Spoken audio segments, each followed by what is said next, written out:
네, 안녕하세요, 썸머입니다. 며칠 전에 받은 질문이 나르시시스트인 사람들이 자살을 많이 하냐는 그런 질문이었어요. 근데 사실은 나르시시스트랑 자살은 별로 관계가 없거든요. 그래서 왜 이런 질문을 하셨을까 생각해 보다가 아마도 관계를 맺고 있는 나르시시스트가 자살 소동 혹은 자살 협박 이런 자살을 하는 제스처를 취함으로써 이 분을 협박을 한다든지 그런 경험을 하셨을 것 같아서 이 영상을 만들게 되었습니다. 그래서 이번 영상에서는 나르시시스트와 자살과의 관계를 살펴보고요.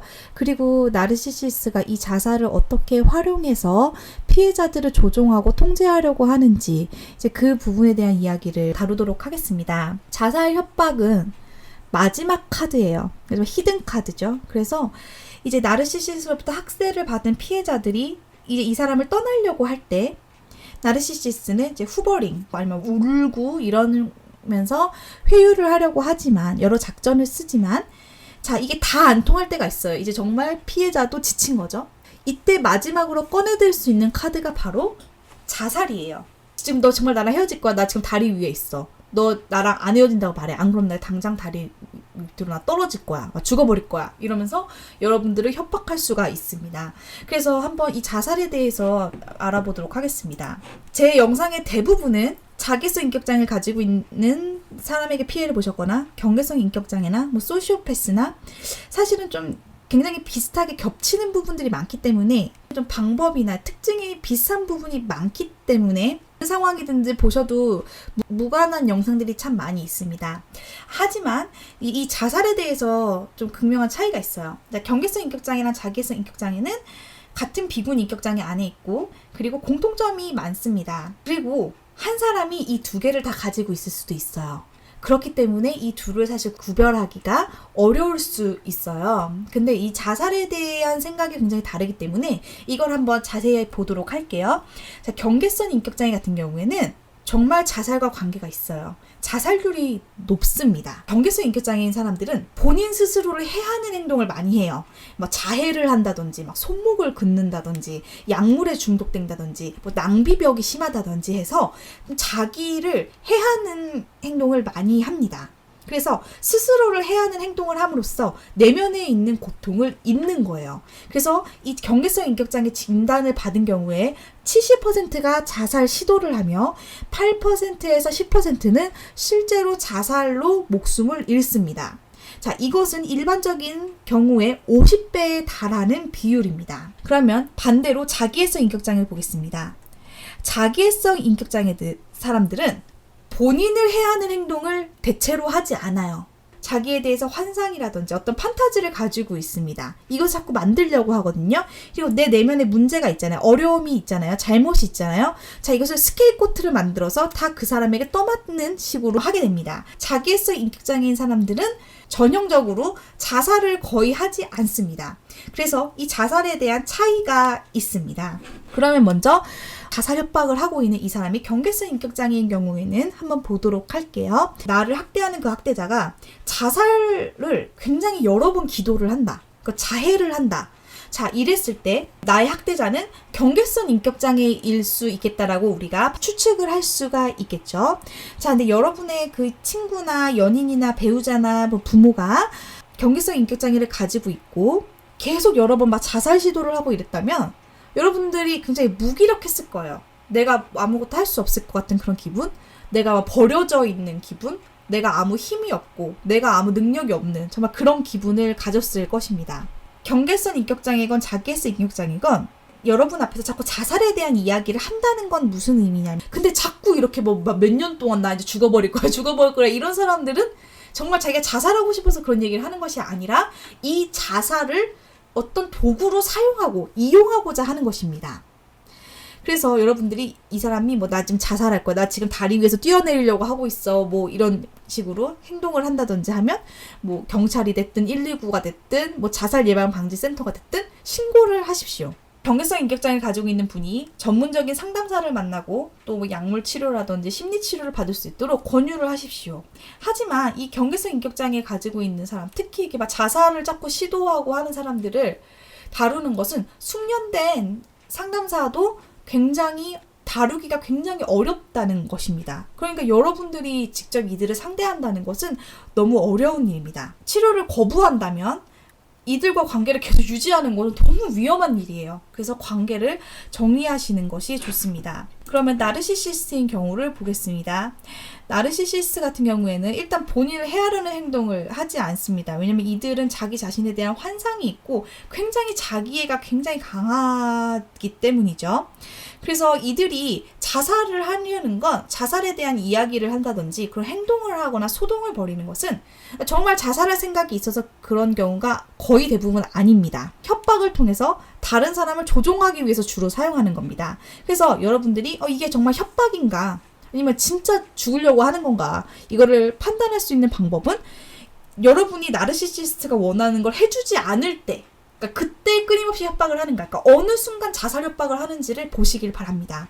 아마도 여러분들이 뭐 원하는 걸 해주지 않을 때 협박을 할 것입니다. 나르시시스트가 이렇게 자살 예고를 한다든지 뭐 자살 소동을 벌이는 것은 굉장히 드문 일이기는 합니다. 이들의 행동은 대부분 이렇게 심술부준 정말 심통 나 있는 그런 자살 소동입니다. 그러니까 자기 말을 듣지 않는 사람들에게 트라우마를 만들기 위한 행동입니다. 그래서 나는 이런 사랑이 필요하고 돌봄이 필요한데 그게 없어서 자살을 하려는 것이 아니라 굉장히 이들의 자살 소동의 목적은 매우 사악하고 그다음에 세디즘, 그러니까 다른 사람들을 괴롭히면서 즐거움을 느끼는 거 있죠. 그래서 이런 수준입니다. 그리고 이런 행동을 보면 피해자들은 굉장한 죄책감에 시달리게 되는 거죠. 이 나르시시스트가 이렇게 자살하는 그런 행동은 굉장히 심술궂고 굉장히 못된 그러니까 복수라는 것입니다. 나에게 통제당하지 않으려고 거부했던 사람, 조종당하기를 거부했던 사람을 이기기 위해서 사용하는 복수의 도구라는 것입니다. 자살에 대한 이런 게 다르죠. 경계성 인격장애인 사람들은 정말 실제로 자살할 수 있다. 그럴 가능성이 높다. 자기애성 인격장애인 사람들은 단순히 협박용일 가능성이 매우 높다.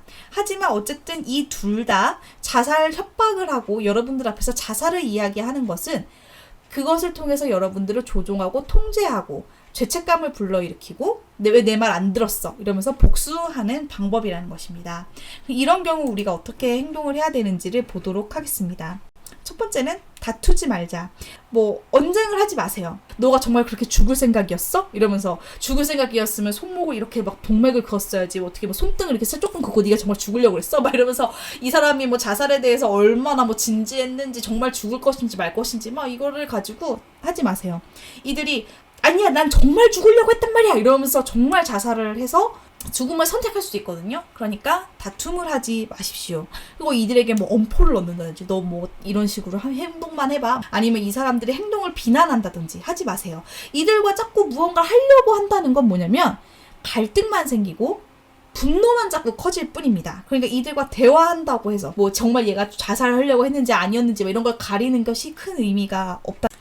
그리고 두 번째는 이들의 협박에 넘어가지 말자는 것입니다. 자, 먼저 정말 자살할 생각이 있는 사람들은 아무런 전조를 보이지 않습니다. 정말 주변 사람들을 안심시킨 상황에서 자살을 선택하게 됩니다. 이런 자살 신호를 보낸다든지 뭐 스스로 뭐 막 상처를 내고 막 칼로 긋고 하지만 특히 이렇게 막 정말 치명적인 해를 가하지 않는다든지 하는 이런 행동들은 다른 사람을 조종하기 위한 도구로서 사용을 하는 것입니다.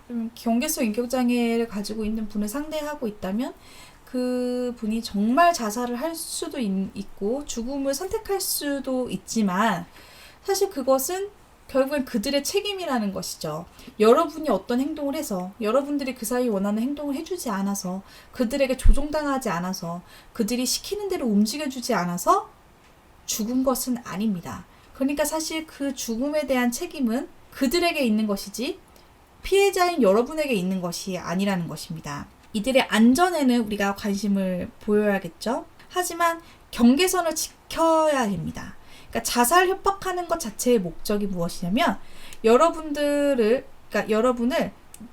나 자신에게 복종하게 만드는 거예요. 그리고 정서적으로 학대하려고 하는 목적입니다. 그 목적은 매우 단순합니다. 그래서 이들의 안전에는 관심을 보이지만 절대 이들이 어떤 요구를 한다고 해서 그 요구를 들어주지 마세요. 자, 물론 이들의 요구를 들어주지 않는다면 여러분들을 더 심하게, 더 심각하게 괴롭힐 것입니다. 세 번째는 바로 신고를 하자는 것입니다.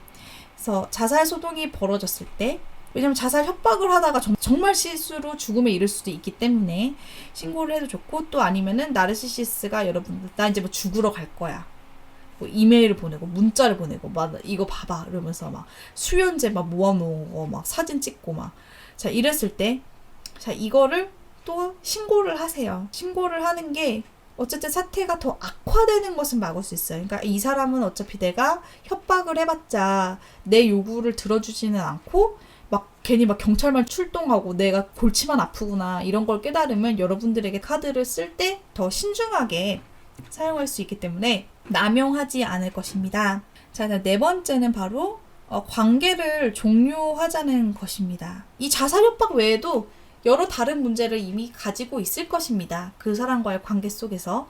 그리고 특히 여러분들이 결혼을 해서 자녀가 있는 상황이라면 이 자녀가 부모가 이런 자살 소동을 벌이고 이러는 걸 경험했다고 하면 자녀에게는 굉장한 트라우마, 그리고 외상후 스트레스성 장애 등을 남길 수가 있습니다. 우리가 일반적인 사람이 생각할 때 내가 정말 죽고 싶을 순간이 있었어. 내가 정말 죽을까 했는데 누군가가 나에게 와서 내 이야기를 들어주고 나를 돌보아주고 나의 필요를 채워준다면 이 사람이 나를 이렇게 돌보아주는구나. 아, 이 세상에 나를 이렇게 위해해주는 사람이 있구나라고 우리는 생각할 거예요. 근데 나르시시스트나 경계성 인격장애인 사람들은 어떻게 생각하냐면, 아, 이렇게 협박하면은 내가 얘를 통제할 수 있겠네?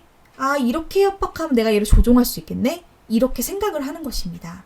그렇기 때문에 자살 소동에 여러분들이 절대 휘말리시면 안 됩니다. 여러분들이 관계를 맺고 있는 그 사람이 어떤 인격장애인지 정확하게 우리가 구별하기 어려울 수도 있고요.